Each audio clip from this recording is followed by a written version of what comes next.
I wake up, I've got like them eyes, that head, that taste in my mouth. I think this is bad. This is bad. But because I'm 18 and I'm young and sprightly, I think, right, we're just going to play this off. I'm going to Make a go of it. I'm going to get through it. I'm going to pretend that I wasn't that bad. And I'm just going to carry on with the day, which is what I did. I got up, splash a bit of water in your face. You have a drink of water. You think, actually, not too bad. Brush your teeth. Go down for breakfast. Can't quite stomach any real food. So the next best thing was kiwi juice from the juicer machine. I had about 3 glasses of that, thinking the sugar was hitting and I was feeling good. I thought, yep, this is the way. This is going to sort me out. Yeah, right. It's rain soon. Yeah, then we go across to the water park, which is across the road. It's all connected to the complex. So now I'm in a water park, kind of further away from my room than I wanted to be. And I'm lay on the sun lounger thinking, I'll just go sleep here. A few hours, I'll wake up in time for lunch and I'll be perfect. And I'm lying in the sun and I'm starting to think, oh dear, this is warm and I feel a bit ill and I'm sweating. And kiwi juice is not going as south as you hoped it would. yeah.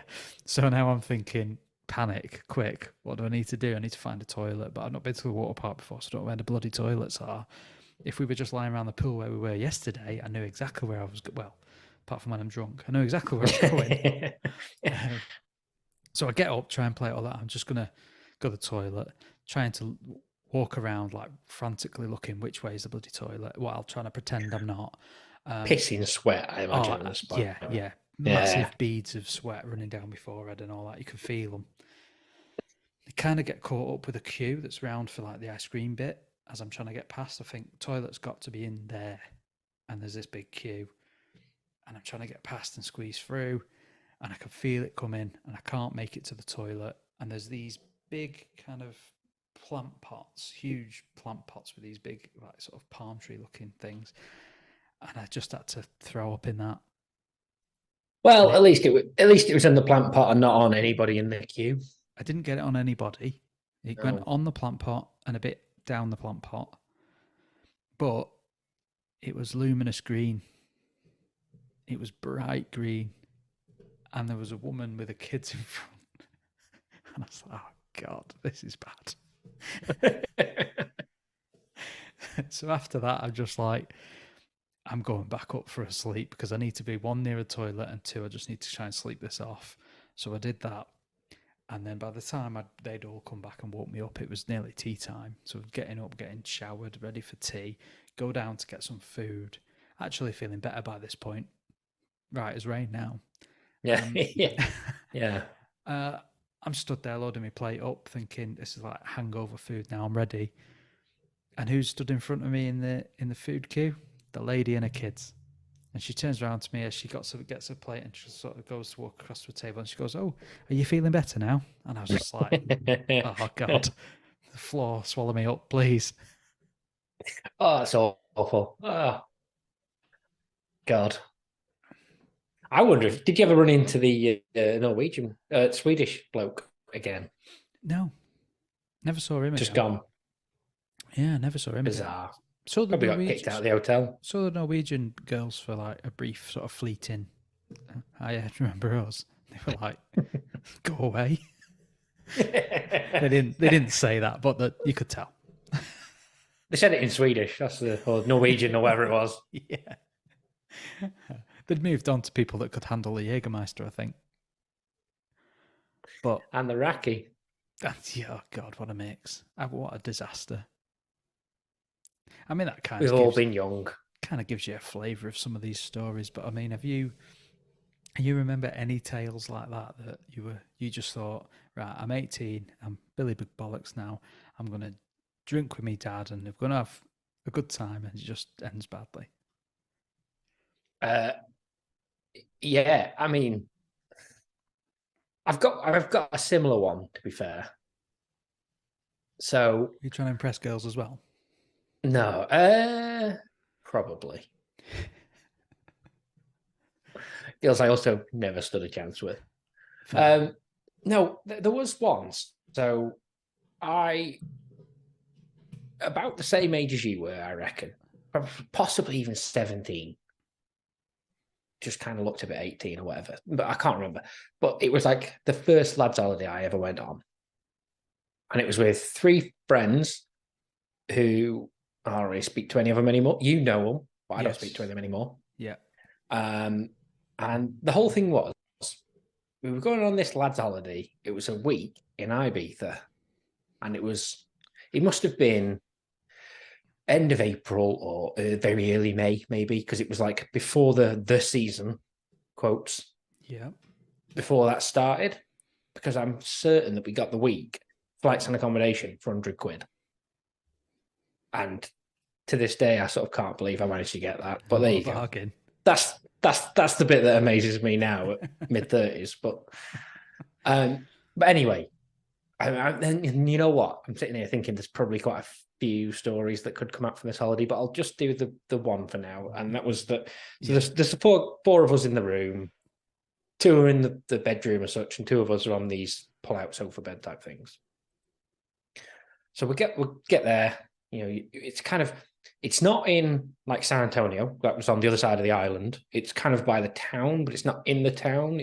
It's right by the airport. If anybody knows Ibiza, they kind of know where I'm on about, I guess. Yeah. But yeah, you got there. It's the hotel. There's the beach, which looks like it's quite a nice long beach.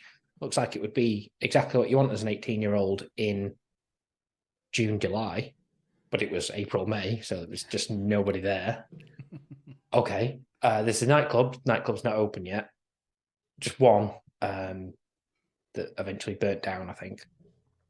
And then a few hotels, and then a bit of like a few shops and a couple of bars and stuff, and a couple of restaurants in like what is effectively makes up for this town. So anyway, we go out. This is the shop, and we get into the shop, and they're selling bottles of absinthe. Yeah. So get this bottle of absinthe. We got the black absinthe, so it's like slightly stronger than the other absinthe as well, because you know you're 18, that's what you do, innit? Get back, and then sort of between the 4 of us, you'd think, okay, we'll just split it equally. This bottle, we'll have that, and then we'll go out, kind of thing. And I had like my quarter, and 2 of the other lads probably had a quarter between them, right? And the other lad had the other half. Okay. So yeah. Anyway, we've had this bottle. Kind of, oh yeah, you met to drink it with water. You met to have it over and eat. Now you just kind of drink it in a couple of hours before you go out, type thing. Because that's what we did. Anyway, we go out. We ended up going out, and we met up with a bunch of reps who were working there for the season, but they hadn't officially started their workload effectively yet. So they were kind of just going out for the first few nights and having a drink and enjoying themselves. So anyway, we sort of sat in with them because there's like no bugger else about. We sat in with them. We ended up drinking with them for a bit. Friend who's drank half the bottle. It's looking a little bit worse for wear, as you would expect. Yeah, it's kicking in. So yeah, so I was like, okay, I'll walk him back. It's fine. Don't mind. Obviously, as well, I've done quarter of a bottle of absinthe. I'm probably 3 sheets to the wind a little bit myself as well by this point, but I can remember this. Walk back. He's obviously struggling. I think he might have chucked up by this point. Either way. I was like, right, okay. Put him in his bed. Put a bucket by him. Was like, all right, see you later. I'm coming back out. Fortunately, he didn't die. Yeah, that's a bonus. But he could have, I guess. He was all right. I go out, carry on drinking. Just way more than I ever should have. Come back to the room. I managed to then throw up in my sleep. Nice. Because I woke up next to the pile of black absinthe, sick. I woke up, was like, oh no, what has happened here? And I remember the maids coming in and being like, nah, not dealing with this. That's your problem. So yeah, I claimed responsibility for a friend, then left him to possibly nearly die. Yeah. He wasn't on his back when I left him, at least. So that's the important thing, I guess. And then, like I say, nearly died myself. So there's plenty of stories I'm sure I could come up with from that holiday, but that was just a little taster. That was the first real night as well. So you always go hard on the first night. apparently, yeah, just too hard.